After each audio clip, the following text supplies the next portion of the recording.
पास कोई जवाब नहीं रह गया है कुछ कहने के लिए। पिछली सरकार में प्रशासन इतना सख्त था कि उनके पास गुंडागर्दी चली नहीं है।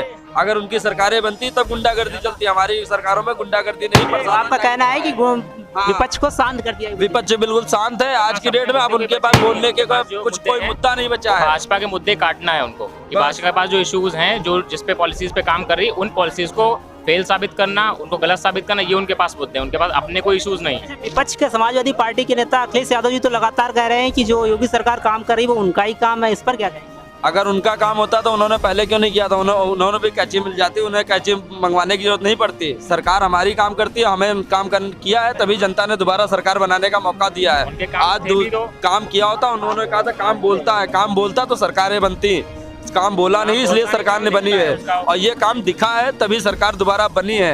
आज पूर्ण प्रचंड बहुमत की सरकार हमने बनाई है। MLC ले लीजिए, अब वो भी हम प्रचंड बहुमत के साथ निकाय विधानसभा में भी जा रहे हैं। उनके पास कोई मुद्दा नहीं है तो चाहे वो अपने किसी भी चीज को अपना कह दें, कोई भी चीज उनकी नहीं है, जनता की चीज है, जनता यूज करेगी, जनता का मन है। और जनता का बनाया हुआ है, उनका कोई जेब का पैसा नहीं है, ये जनता का बनाया हुआ है स्टेडियम है, ठीक है। तो इसलिए जनता ने कहने में कोई पैसा नहीं लगता किसी का। क्या हम भी सकते हैं, आप भी सकते हैं, कुछ भी कह दीजिए, लेकिन जनता क्या देख रही है? हम भी कह देंगे स्टेडियम हम बनवाया गया है, ऐसा नहीं है, जनता ने बनवाया है, जनता का स्टेडियम है, इसलिए भारतीय जनता पार्टी के ही मुख्यमंत्री शपथ ले रहे हैं। लगातार उम्मीदें यूं है हमें, एक तो गुंडागर्दी तो पूरी तरह समाप्त करी थी, एक 2 बच्चों का कानून ये बहुत जल्दी पूरा नहीं, मैं पूछ रहा हूँ उम्मीदें क्या है आपको सरकार? उम्मीदें यही हैं, हिंदू राष्ट्र की भी उम्मीद है, 2 बच्चों के कानून की भी उम्मीद है, और भ्रष्टाचार को जड़ से खत्म करने की भी उम्मीद है। बिल्कुल 2024 में पूर्ण बहुमत से सरकार केंद्र में बनेगी माननीय प्रधानमंत्री जी के नेतृत्व में। और जो है विश्व में सबसे हिंदू नेता बन के उभरे हैं। हम लोग मैनपुरी हैं, हम रामी लोधी मैनपुरी सपा का गढ़ था, वहाँ 2 सीट हम लोग जीते हैं इस बार बीजेपी, और गढ़ को ध्वस्त कर दिया पूरी तरीके से।